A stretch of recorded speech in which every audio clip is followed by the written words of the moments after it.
पृष्ठाय भूतले श्रीमते भक्ति वेदांत स्वामिनिति नामिने नमस्ते सारस्वती देवे गौरवंत विचारणे निर्विशेष शून्यवादी पाश्चात्य देशधारिणे जय श्री कृष्ण चैतन्य प्रभु नित्यानंद श्री अद्वैत गदाधर श्रीवासादि गौर भक्त वृंद। हरे कृष्ण कृष्ण कृष्ण हरे हरे, हरे Ram Ram Ram Hare Hare. Hare Krishna. Today we will be discussing on Bhagavad-Gita verse 10.39, chapter 10 verse number 39. So I will read the synonyms the verse synonyms, translation and purport now.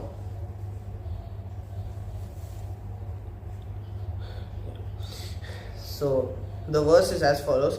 यच्चापि सर्वभूतानां बीजं तदहमर्जुन न तदस्ति विना यत्स्याद् मया भूतं चराचरम.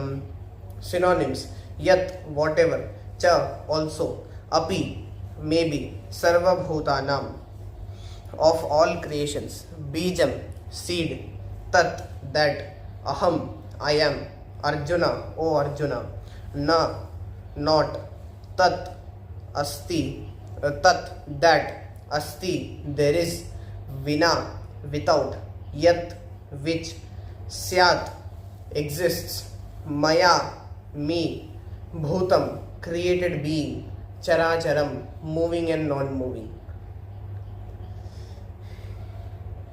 Translation and purport by His Divine Grace A.C. Bhaktivedanta Swami Srila Prabhupada ki Jai.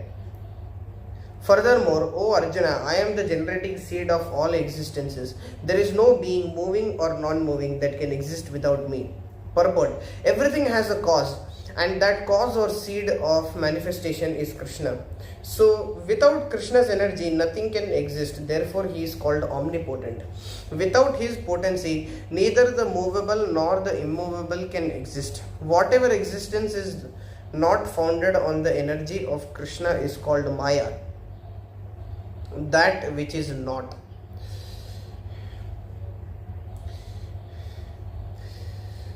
So let's get into our discussion for today. We are discussing on the 10th chapter of the Bhagavad-Gita, and this chapter is the chapter where the Supreme Lord tells us all his opulences, and he answers unexpressed questions of Arjuna, as we saw in verse number 38's explanation that 37, the verse number 37 itself, we saw that the Lord is answering unexpressed questions of Arjuna in this chapter. So let's discuss about this chapter for some time, and then we will move ahead. So we are reading Srila Prabhupada's books, and Prabhupada's books are so great, especially with the English. So there are certain people who read Srila Prabhupada's books just to learn proper English. So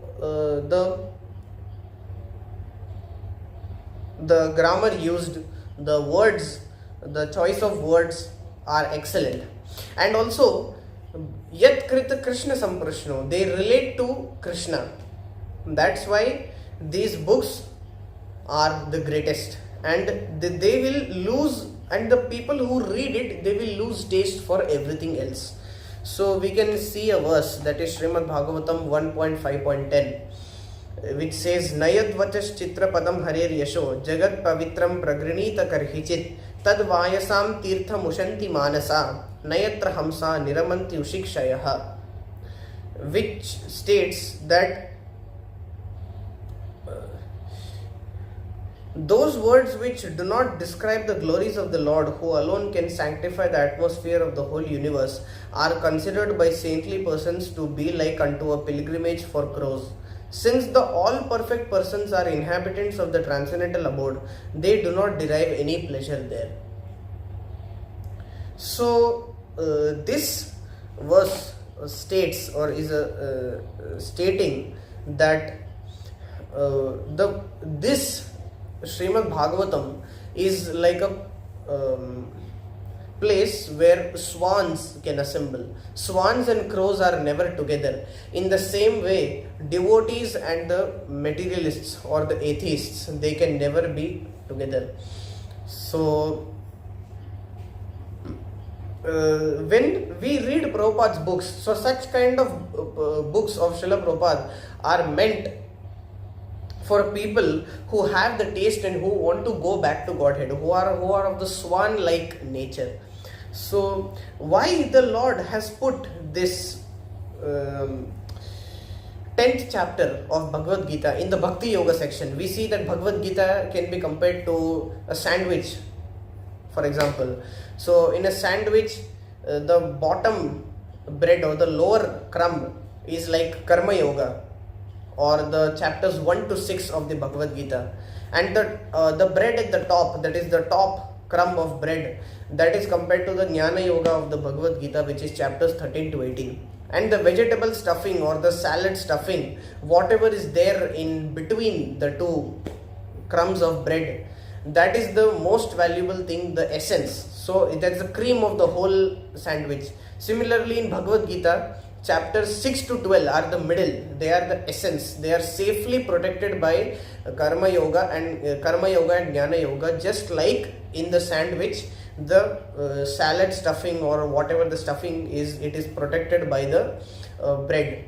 So it is put in Bhakti Yoga section safe, and that too in Bhakti Yoga section, chapters 6 to 12, 6 chapters are there. The middle 2 chapters, that is the 3rd and 4th, are the 9th and 10th chapter. So the 9th and 10th chapters are the exactly middle 2 chapters of the Bhagavad Gita. So why has he put it here? So this makes us realize the kindness of Krishna. So Krishna is so kind that he is giving his opulences in the Bhakti Yoga section, where one doesn't need to go anywhere else to find it if he is already there in the Bhakti Yoga process. So Krishna loves his devotees. Aham bhakta paradhino sadhavo hridayam mahyam sadhunam hridayam tu aham mad anyatena na jananti naham tebhyo managapi. Sadhavo hridayam mahyam sadhunam hridayam tu aham. The sadhus are my heart and I am their heart. Mad anyatena jananti naham tebhyo managapi. I don't know anything else apart from them. They don't know anything else apart from me, and I don't want to know anything else apart from them. So this is the love that the Lord has for his devotees. So he says, Aham bija pradha pita, 14.4 Bhagavad Gita. So Mahaprabhu distributes prema even to animals. So Krishna, as Chaitanya Mahaprabhu, he is ready to distribute prema even to animals as well. But some people are attracted by the opulence. So some people think that, oh, he is so opulent, then he can be great. So there are some people, for them he tells the opulences. For us, for the sadhakas like us, the opulences are there to remind us that Krishna is the Supreme Lord. So the Lord is so kind that no one can glorify him. So he speaks about himself only. So who else can speak about the Lord but himself? So this helps us to go back to Godhead. When we see that when the Lord is telling us this about his opulences. So yena kena prakarena manaha Krishna niveshayet, that remember the Lord favorably and lovingly. So the quality of the speaker is to repeat what Prabhupada has said, and the quality of the listener is to be submissive. So the type of hearers, there are 3 types of hearers. Number 1, who sleeps in the class. That is the 3rd class speaker. Sota, he sleeps. And one who argues, he is the 2nd type. He is Susota, always questioning. And the 3rd is one who is submissive. Submissively he inquires. First class, he is Shrota, he is a submissive hearer.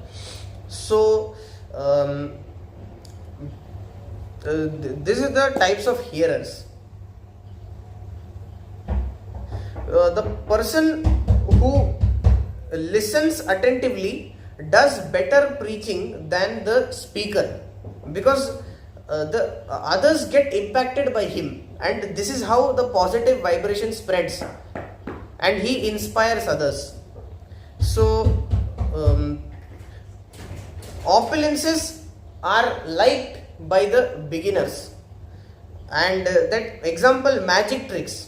Krishna is so kind that he doesn't leave anybody. So he speaks opulences because he wants anyone to come and get attracted to him. So this is how he speaks opulences. So in this chapter of the Bhagavad Gita. So why Krishna needs us? What will go wrong if an ant passes away? This is the mood of the devotee. So why does Krishna need us? We are in finite souls. We are finite. The Lord is infinite. We are infinitesimal. So why does he need us? What he has? Lakshmi Sahasra Satasam Brahma Sevya Manam. He has thousands of Lakshmis ready to serve him. There are people who are ready to sweep the floors in Vaikuntha if they get the opportunity. So why does the Lord need us? What will go wrong if one ant passes away? So what will the world lose? One ant is going to pass away. This is the mood of a devotee. So the Lord is very kind. He wants us to come.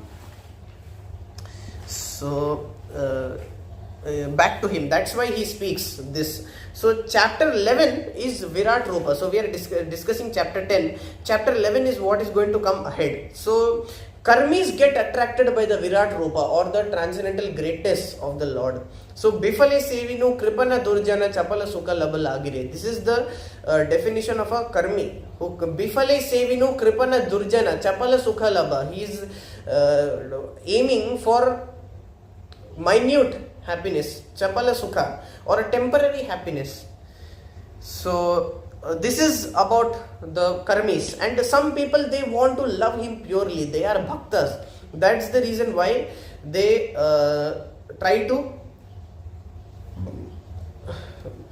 understand these opulences. So the Lord is really compassionate, that he is killing the demons also. At that time also he is giving them high benefit. So who is that person in this world who can go with a knife and kill somebody and say, I am doing it for his good? We are not even able to keep people alive and do good to them. What to speak of killing people and doing good? But Krishna, even by killing, he can do good. So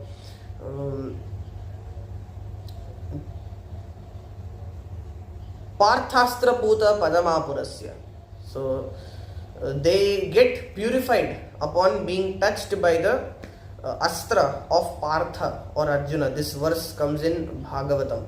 So Tathaiva Chanye Naraloka Veera Ya Ahave Krishna Mukhara Vindam Netre Pibantyo Nayana Bhirama Parthastra Puta Padamapurasya. So Krishna is doing everything on his own, like actually he is the one who is directing Arjuna to kill. And so Netre Pibantyo Nayana Bhiramam, they are the enemies on the battlefield of Kurukshetra. They are the ones who gained most of the fortune, because the Pandavas could see the back of the Lord, because the Lord is the charioteer. But the Kauravas, Netre Pibantyo Nayana Bhiramam, they are drinking the nectar of the Lord's eyes. Form, beautiful form through their eyes. So that's how even when they are killed also they got benefit. So Krishna's form is described as the feast for those who have eyes. So even by killing he can do the highest benefit. But Lord Chaitanya never kills. He didn't kill Jagai Madai, he didn't kill anyone. He only gives pure love, he never kills. But there are two conditions. We need to know what is Sankalpa and we need to know what is Vikalpa. Meaning we need to know what to do and what not to do. Two things. So Jagai and Madhai, after deliverance, they chanted around 128 rounds every day. This is the mercy of Mahaprabhu. So when devotees are pleased, they please the devotees, then there is no question of offenses. So the offenseless chanting is the first step. So Bhagavad-Gita 14.4, 15.7, these are all things that we can refer to. So Adau Shraddha Tatau Sadhu Sangha, Chaitanya Charitamrita Madhya Leela 23.14 to 15. So this is so we all must try to gain this education when we are even a little child. Kaumaram acharet prajño dharman bhagavataniha. So Durlabham manusham janma tadapya dhruvam arthadam. So the mind of children are very soft. In the beginning itself, when they are put with this knowledge, they can achieve a lot. Otherwise, when they grow up, then they get into all bad activities. Then it will be difficult to brainwash them and take them back to Krishna consciousness. So this avidya will put us back in 8.4 million species. Vidya will elevate us. So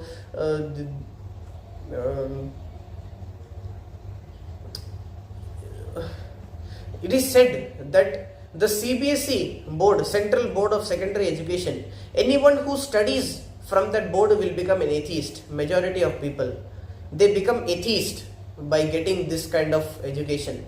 So of course, why is everybody focusing on it? Because they need their bread, they need their daily life, money, etc. So that's why they are focusing on it, but nobody is focusing on pure devotional service. So this thing, will just eat, sleep, mating, defending 4 activities of Jiva, Ahara, Nidra, Bhaya, Maithunam, then we will grow up there. No, not grow up, but we will grow old, then we will dwindle, then we will die. At that time, nobody will be there with us, nobody will come with us. So Alexander the Great, when he was dying, he said that my last wish is that when I am put in the coffin, please put my hands hanging outside like this, outside the coffin. So when his servants were puzzled, and he said that I want to show the world that I conquered a huge empire, but while dying I am not able to take anything with me. I am not able to take anything, and this is how empty my hands are. So that's why I put my hands outside the coffin. So I am dying with empty hands, even though I made such a huge empire. So nothing will happen with this, but this is a lifetime investment. Not just there are lifetime investments related to money, but this is not just a lifetime investment. It is an investment for the rest of eternity, wherein we will we can experience from the even in the next to next life also. So we have chanted Hare Krishna 60 times today, then in the next life, from the 61st time, the count will start. It's not zero. Whereas in this material world, you learn, then you die, then again next life you need to learn A, B, C, D, E, F, G, H, I, J, K. So, but this is there with us. So you see that somebody joins bhakti and he takes up quickly within 6 months. Whereas there are other people who, after staying for 15-20 years also in this process, they are still not able to gain the conviction, the strength. This is all depending on how much they have advanced from past lives. So this bhakti is a lifetime investment, not a lifetime investment, a investment for eternity. So the greatest kind of violence is stopping somebody from making this investment, is stopping one from going back to Godhead. This is the greatest violence anybody can do to anyone. So sufferings are created by us, people like us, not Krishna. So we are the ones who rebelled. We said that we want to come, we want to enjoy separately from you, we want to cut off our relationship with you. Then finally the Lord said, okay, do it. So but this material world is complete in the sense that there are two things. There are, first, everything is provided in a very nice way for us to live in this world, and second thing, to get out of this world, everything is also given. Krishna gives everything, just like a jail. A jail should have two things. Number one, it should be able to reform the prisoners, and number two, it should be able to show them the way how to get out. that is that you become reformed and you don't commit these activities again. So show them the way means because of the suffering in the prison, because of the things in the prison, the person will decide ki, oh no, I am never going to come here again, I am going to change now. So to reform. So that is the objective of the jail. Similarly, the objective of the material world is to get out, is for us to get out. So everything is provided for that also. You see, we have nice devotee association, we have cows, we have the dham incarnated here, so etc. So Kuntha and Vaikuntha. Vaikuntha means without anxiety. Kuntha means a place where there is anxiety. So the problem is that we don't want to go there. So we need to decide what we want to do. So so there are coming back to this chapter, there are about 82 opulences that are given in this chapter. This chapter begins with Krishna telling Arjuna that I am now going to tell you something superior to what I have already told you, and then he proceeds to give just a slight touch to his opulences from verses 1 to 8, and then from verses 8 to 12 he gives a slight touch on the opulences of the Lord. He gives a touch, no, not a touch actually, the essence of the Bhagavad-Gita, which is the Chatushloki from 8 to 11. And then from 12 to 18, Arjuna speaks and he glorifies the Lord and he asks him, how can I remember you? Then from 19 to 42, Krishna speaks his opulences. So actually from 19 to 39, that is 30 verses, he speaks his 20 verses, and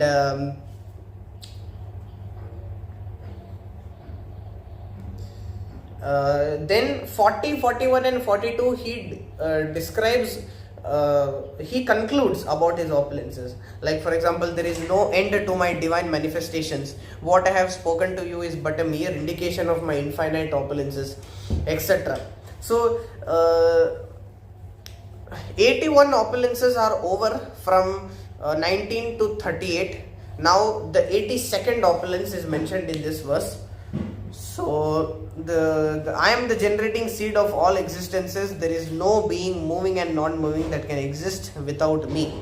So Prabhupada has given a small, short and sweet explanation in the purport stating that without Lord's energy nothing can exist, therefore he is called omnipotent. So he is present in everything.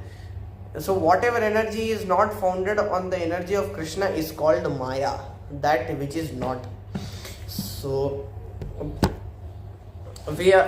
this chapter, 10th chapter, is given for us to understand the essence of the Bhagavad Gita, that is the opulences of the Lord. So there are many other topics that the Bhagavad Gita speaks about, subtopics, but the main thing Prabhupada gives, even in the Karma Yoga chapters also, he gives a detailed explanation about bhakti.